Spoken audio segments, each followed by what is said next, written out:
The wind carried the scent of dust and sagebrush over the endless plains of Montana.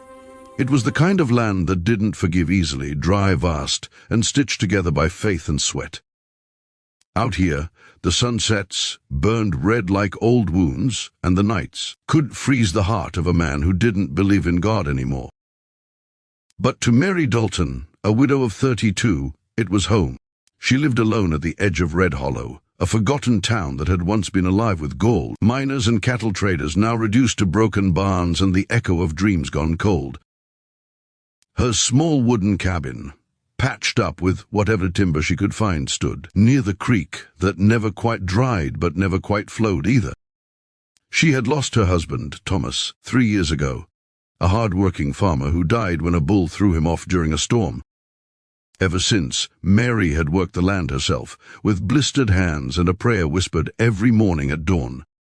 One autumn evening, as the horizon swallowed the sun, Mary was returning from town with a sack of flour and some medicine she could barely afford. Her boots crunched the gravel road, and her shawl fluttered in the cold wind. Then, through the fading light, she saw something lying near the ditch, something small, unmoving. At first, she thought it was a stray dog, but as she got closer, her heart stuttered. It was a boy. No more than 6 years old, thin as a rail, his clothes torn and covered in dirt. His hair was matted, his lips cracked, and one of his shoes was missing. Mary dropped the sack and rushed to him. "Sweet Lord," she whispered, kneeling beside him. "Child, can you hear me?" The boy stirred, his eyelids fluttering open. For a moment he looked at her like she was an angel come down through the clouds. Then he fainted again. Without thinking, Mary wrapped him in her shawl, lifted his fragile body, and carried him home through the darkening plains. Inside her cabin, she laid him on her husband's old cot, lit the kerosene lamp, and started boiling water. His body burned with fever, his tiny fingers twitched, and he kept mumbling something in his sleep, a name maybe, or a cry for help. She wiped his forehead with a damp cloth and whispered prayers through the long night. By morning, the fever broke. The boy opened his eyes slowly, blinking against the sunlight streaming through the cracks in the wooden walls. Mary smiled softly. "Well, good morning, little man," she said gently. "You gave me quite a scare." The boy didn't answer.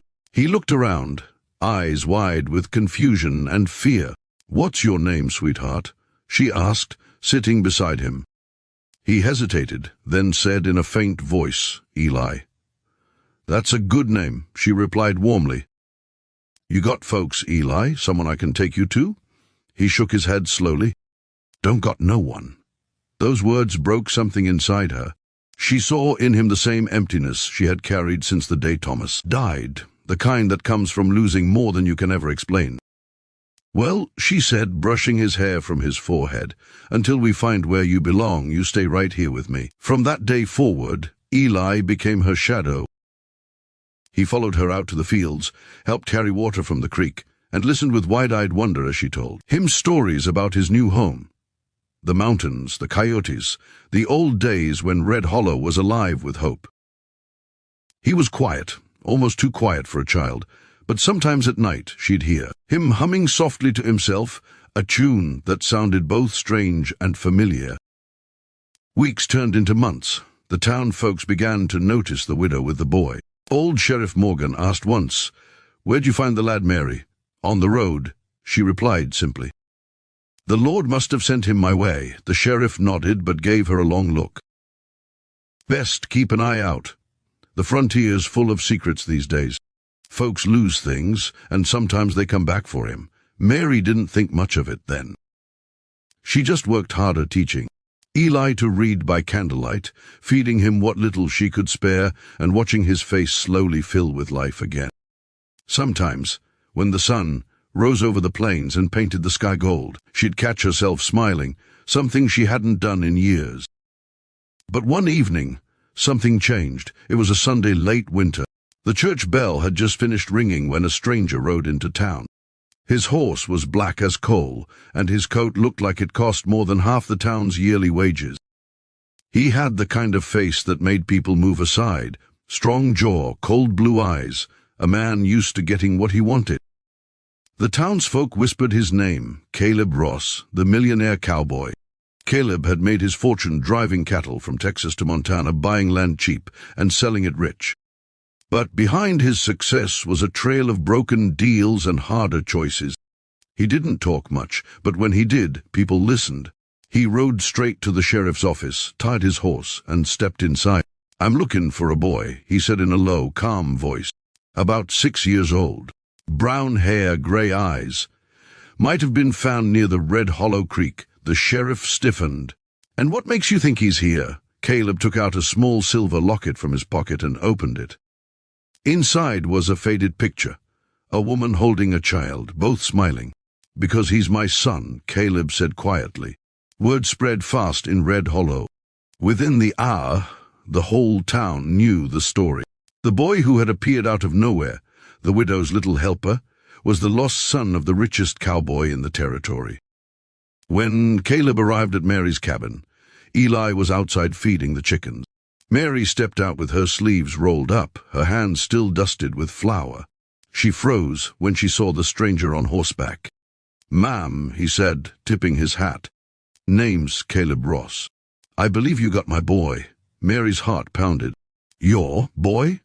He nodded toward Eli, who was staring at him with wide, uncertain eyes.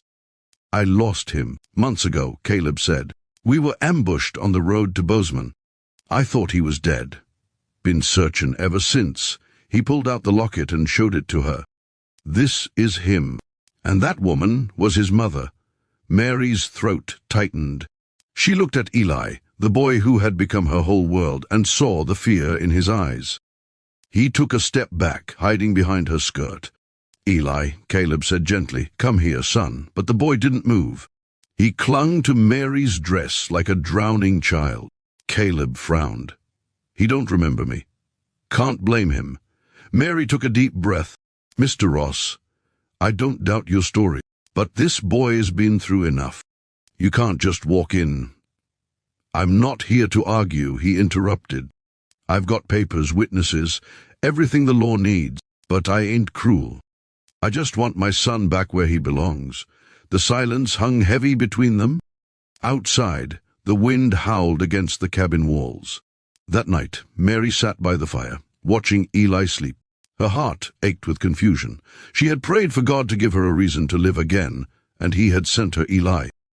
But now he seemed to be taking him away. The next morning, Caleb returned. He offered her money, more than she could ever imagine. "You saved him," he said. "I owe you that. But I'm taking him home." Mary looked at the stack of bills like they were cursed.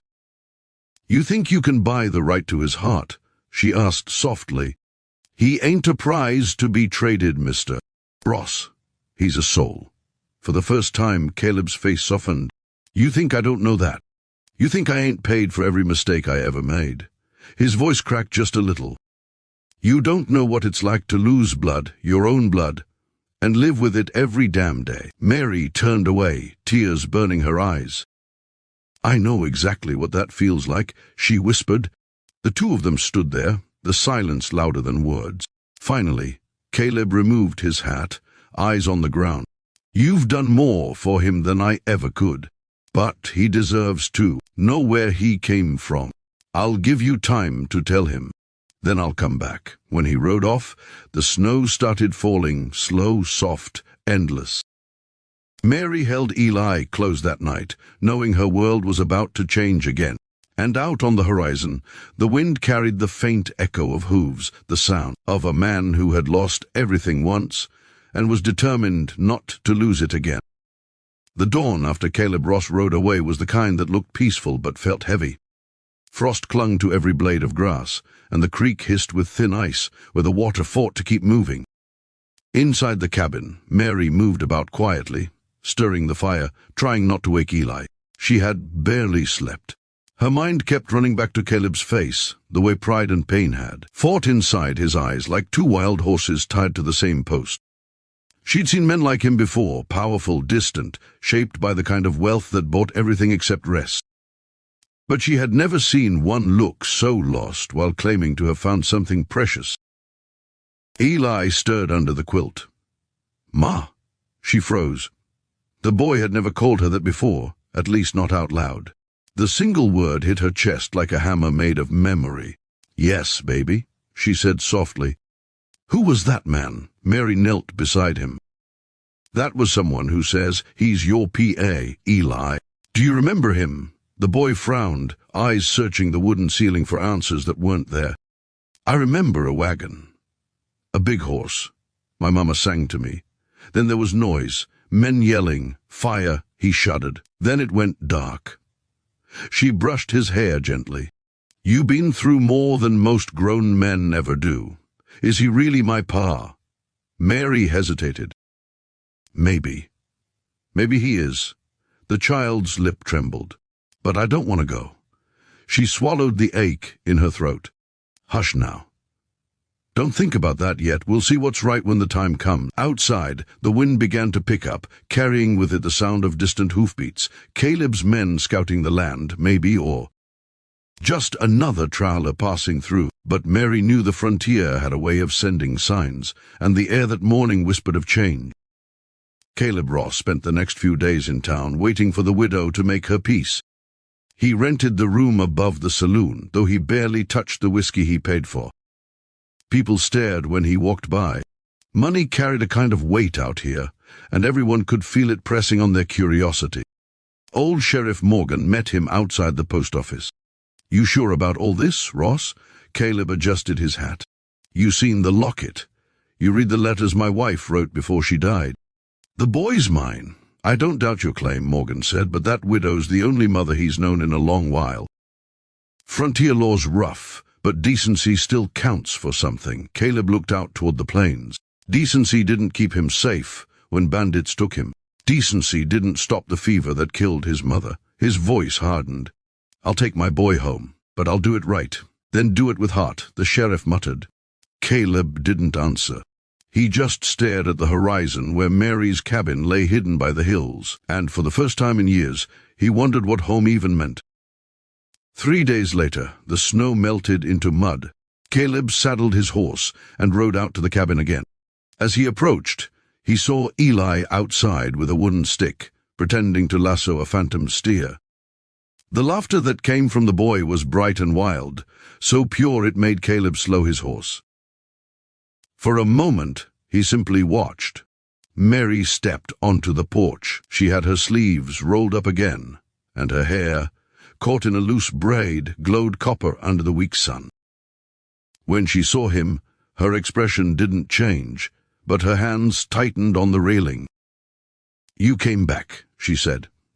"I said I would." She nodded once. "You still set on taking him?" Caleb dismounted, boots sinking in the mud. "I'm set on doing right by him, but maybe you and I need to decide what that means." They went inside, sitting opposite each other at the small kitchen table. The place smelled of coffee and pine smoke. "You built all this yourself?" Caleb asked quietly. "With these 2 hands," she replied. "And the good Lord's mercy." He nodded. "You've done well, done what I had to." Silence stretched between them, filled only by the crackle of firewood.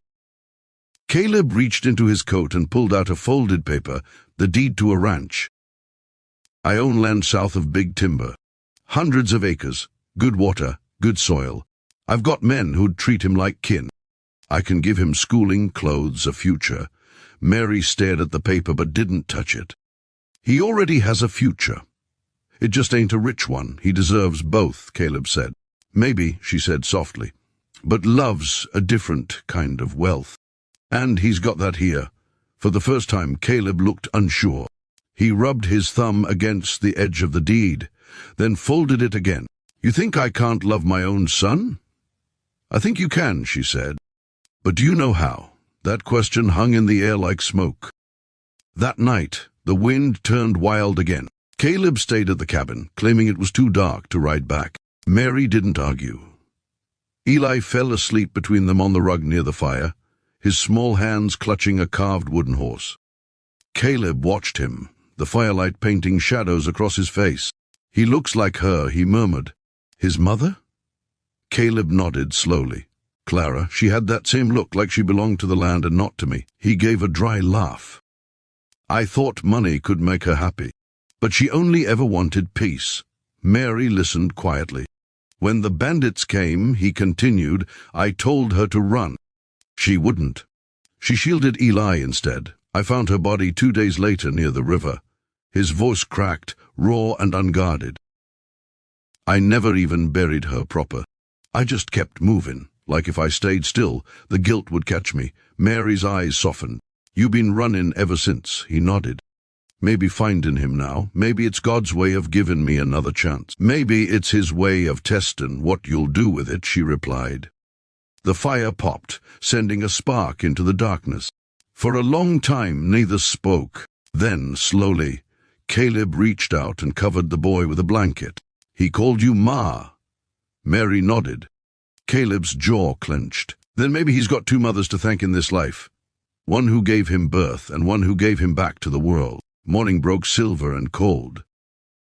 Caleb saddled his horse again, ready to ride out to finalize the legal papers. But when he turned, he saw Eli standing at the doorway holding a small bundle, the wooden horse, a loaf of bread, and Mary's old scarf. You leavin'? The boy asked. Caleb knelt down. Only for a spell. I'll come back. Promise? I swear it. The boy nodded, then surprised him by hugging him around the neck. For a moment, Caleb froze. Then his arms closed around his son like he was holding on to life itself. Mary watched from the porch, eyes wet but proud. She knew the road ahead would break hearts before it healed them. But out here on the frontier, everything worth keeping came with pain first. Weeks passed. Winter yielded to the first green of spring. Letters came, short, clumsy ones written by Caleb himself, saying the boy had a room of his own, a pony to ride, and a tutor who said he was sharp as a coyote. In every letter, Caleb asked about Mary, how the crops were, if she needed anything, if she still kept the old Bible by her bed. She never wrote back, but she kept each letter wrapped in linen beside the lamp. Then one evening, a storm rolled across the plains like the end of the world. Lightning split the sky, and thunder cracked open the hills. Mary was fetching water when she saw a rider galloping through the rain, soaked to the bone. It was Caleb. He stumbled off his horse and shouted over the wind, It's Eli. He's sick, real bad. Fever came on fast. Doctor says he needs her. Without another word, Mary threw on her shawl, climbed onto the horse behind him, and they rode through the storm like ghosts chased by the devil. When they reached the ranch, the boy lay shivering, pale as snow. Mary rushed to him, pressed a cool cloth to his forehead, and whispered the same prayer she had spoken months before. Caleb stood helpless at the doorway, his hands trembling for the first time in years. Through the night, she fought the fever with everything she knew, her herbs, her prayers, her tears. At dawn, the child's breathing steadied. Mary slumped beside the bed, exhausted but smiling. Caleb looked at her like a man witnessing a miracle. You saved him again. No, she whispered. God just reminded us both what love's supposed to look like. He took off his hat and dropped to his knees beside her. Mary, I don't want to take him away anymore. I want you both here. This ranch is big enough for all the ghosts we carry. She blinked through her tears. You mean that? I've built empires from dirt and sweat, but none of it ever felt like home. You and that boy, you do. The morning light broke through the storm clouds, spilling gold over the room. Ellie stirred, smiling weakly. Ma, Pa. Both turned, tears falling freely now. Caleb reached for Mary's hand. She didn't pull away. Outside, the land that had once been harsh and unforgiving seemed softer, somehow, as if the frontier itself had been waiting for this peace. Months later, travelers passing through the valley would sometimes see 3 figures working the ranch, a tall man teaching a boy to rope cattle, and a woman standing nearby, laughter carried on the wind. They'd say the place had a story in it, about loss, faith, and the kind of love money could never buy. And if you're reading this or watching this story unfold on your screen, remember, every frontier has its second chances. If you believe in redemption, in love that rises from dust, then saddle up and ride with us. Again next time. Subscribe now for more stories that'll make your heart gallop and your soul believe again.